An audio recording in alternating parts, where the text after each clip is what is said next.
नमस्कार दोस्तों, मैं राहुल राजपूत एमआरसी क्लासेस कहरा के यूट्यूब चैनल में आपका बहुत बहुत स्वागत करता हूं। आज हम हिस्ट्री का आधुनिक आधुनिक इतिहास का भाग नंबर 2 पढ़ेंगे, जिसमें मैं महात्मा गांधी या गांधी युग के बारे में आपको पढ़ा रहा हूं। भाग नंबर जो फर्स्ट है उसकी वीडियो हम कल अपलोड कर चुके थे। जिनने नहीं देखी है वो जाके देखें, डिस्क्रिप्शन में लिंक दे दी जाएगी, वहां से भी जाकर आप उसको देख सकते हैं। तो जो कहानी थी वो गांधी जी के भाग नंबर 2 की थी। तो जहां पर हम देखेंगे गांधी जी के बारे में हमने 1915 तक कल आसानी से पढ़ लिया था। तो क्या होता है कि 1893 में जो गांधी जी होते हैं वो अफ्रीका जाते हैं सेठ अब्दुल्ला नामक व्यापारी का केस लड़ने के लिए। उसके बाद क्या होता है, अफ्रीका में भी गांधी जी बहुत सारी क्रांतिकारी गतिविधियों को संचालित करते हैं। जैसे वहां जाके गांधी जी नटाल कांग्रेस बनाते हैं। और अफ्रीका में क्या होता है कि वहां पे रंग भेद की जो नीति होती है वो काफी ज्यादा चलती है। तो गांधी जी वहां पे गोरे काले के भेदभाव खत्म करवाने के लिए भी आंदोलन चलाते हैं। और वहां पर गांधी जी ने एक समाचार पत्र भी प्रकाशित किया था जिसका नाम था इंडियन ओपिनियन नामक समाचार पत्र गांधी जी के द्वारा अफ्रीका में प्रकाशित किया गया था। और पहली बार अफ्रीका के लोगों के द्वारा गांधी जी ने वहां पर क्या किया था, सत्याग्रह भी गांधी जी के द्वारा वहां पर किया गया था।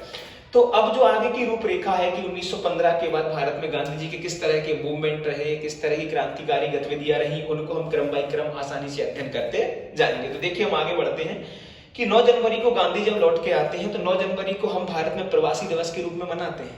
ठीक है, तो 9 जनवरी 1915 को जब गांधी जी अफ्रीका से लौट के वापस आते हैं तो फरवरी और मार्च के महीने में वो सबसे पहले शांति निकेतन पहुंचते हैं। और शांति निकेतन जो आश्रम है वो रविन्द्रनाथ टैगोर के द्वारा स्थापित किया गया था। तो वहां जाकर वो रविन्द्रनाथ टैगोर से मिलते हैं। और वहां पर मिलने के बाद पहली बार महात्मा गांधी को अगर महात्मा नाम से कहकर किसी व्यक्ति ने संबोधित किया था तो वो व्यक्ति थे गुरुदेव रविन्द्रनाथ टैगोर। और वहीं पर रविन्द्रनाथ टैगोर को गुरुदेव के नाम से महात्मा गांधी के द्वारा संबोधित किया गया था। तो कहने का मतलब है कि जो महात्मा गांधी को जो महात्मा की उपाधि है ना, वो रविन्द्रनाथ टैगोर के द्वारा दी जाती है।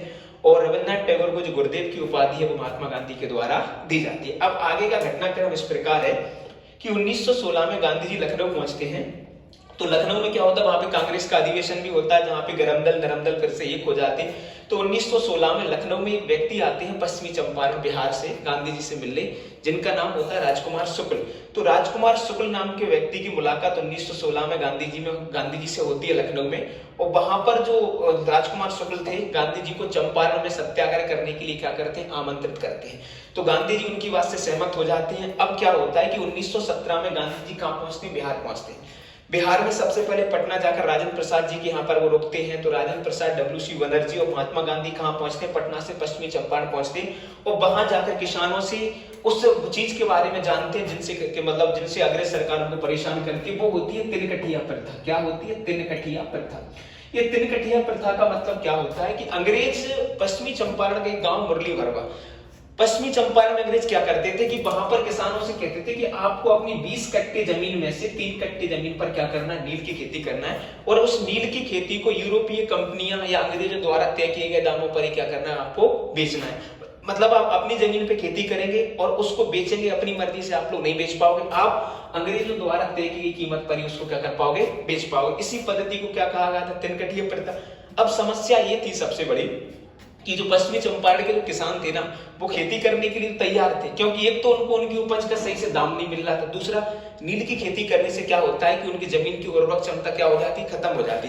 तो इस प्रथा को वो क्या करवाना चाहते थे, खत्म करवाना चाहते। तो गांधी जी ने यहाँ पर जाकर चंपारण में जाकर वहां पे सत्याग्रह किया, जिसको 1917 का चंपारण सत्याग्रह कहा जाता है। और इसी सत्याग्रह के बाद अंग्रेजों ने पश्चिमी चंपारण में तिनकठिया प्रथा को क्या कर दिया था, खत्म कर दिया था। ठीक है, तो ये तो गांधी जी का भारत में पहला सत्याग्रह होता है। कि पूछा जाता है कि गांधी जी के द्वारा भारत में किया गया पहला सत्याग्रह कौन सा था, तो चंपारण सत्याग्रह था। लेकिन सत्याग्रह का प्रयोग गांधी जी अफ्रीका में पहले ही कर चुके थे। ठीक है, तो अब क्या होता है कि गांधी जी यहाँ पर जाकर गांधी जी की पॉपुलैरिटी थोड़ी बढ़ जाती है। तो लोग और आंदोलन और सत्याग्रहों को गांधी जी के लिए आमंत्रित करने लग जाते हैं। तो 1918 में क्या होता है कि अहमदाबाद में जो ट्रेड यूनियन के जो कर्मचारी थे या वर्कर थे या मजदूर थे, तो प्लेग बोनस को लेकर वो हड़ताल पे बैठ जाते हैं और मिल मालिकों से मांग करते हैं कि जो प्लेग के दौरान जो हमें सैलरी नहीं मिली, तो उनका हमें क्या चाहिए, बोनस चाहिए।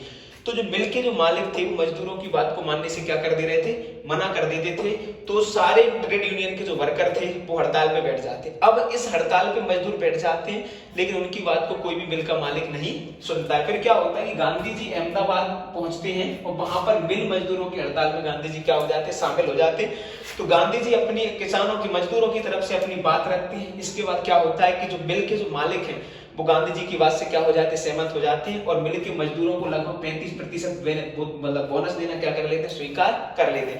ये गांधी जी का भारत में दूसरा मूवमेंट था जिसको हम अहमदाबाद मिल ट्रेड यूनियन हड़ताल या अहमदाबाद मिल मजदूर हड़ताल के नाम से जानते हैं। अब फिर क्या होता है 1918 में क्या होता है कि लगान फसल नष्ट हो जाने की वजह से जो गुजरात का खेड़ा नामक स्थान है वहां के किसान लगान को, जो अंग्रेजों द्वारा उन पर टैक्स लगाया जाता है उसको हम लगान कहते, उस लगान को वो स्थगित करना चाहते थे क्योंकि फसल नष्ट हो गई थी, लगान कहां से भरते बेचारे किसान।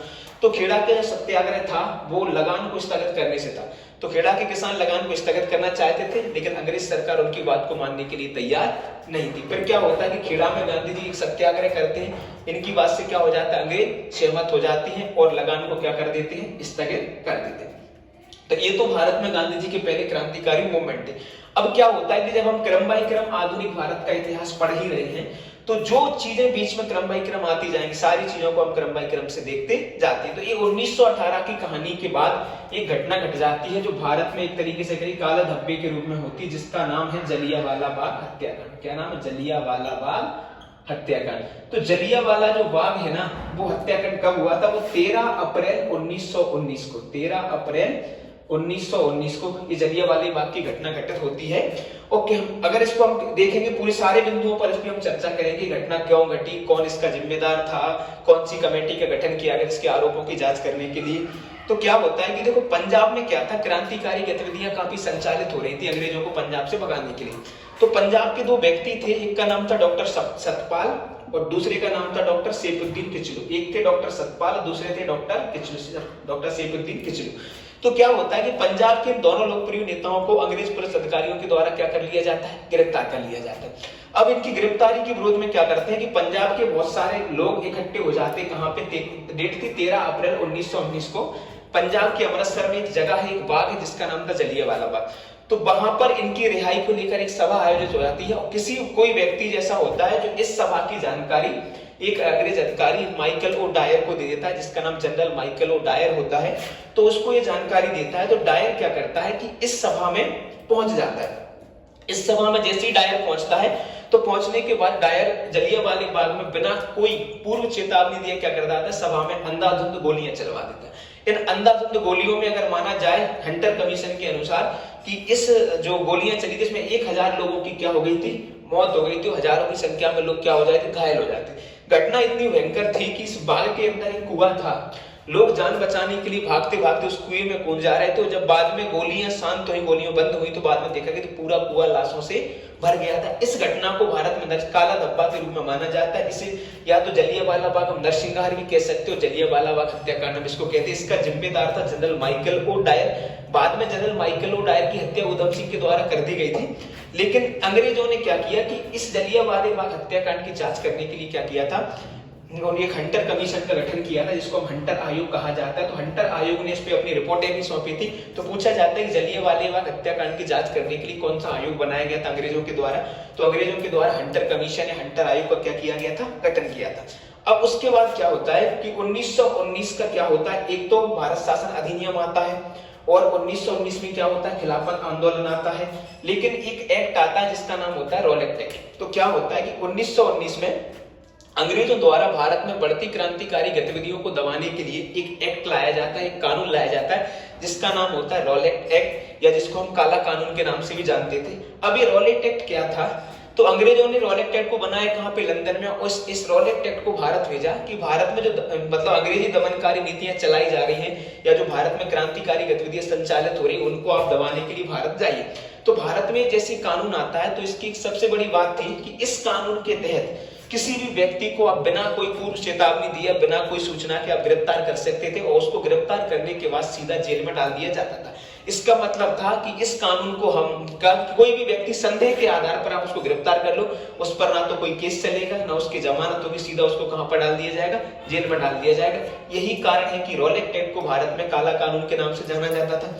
रॉलेट एक्ट को बिना अपील, बिना वकील और बिना दलील कानून के नाम से भी जाना जाता है क्योंकि यह एक ऐसा कानून था कि जिस व्यक्ति को इस कानून में दोषी बना दिया जाता था उसकी ना तो जमानत होती थी ना उस पर केस चलता था, सीधा उसको कहां डाल दिया जाता, जेल में डाल दिया जाता था। ये तो कहानी थी आपकी रॉलेट एक्ट की। उसके बाद क्या होता है, रॉलेट एक्ट के बाद 1919 में एक घटना और घटती है।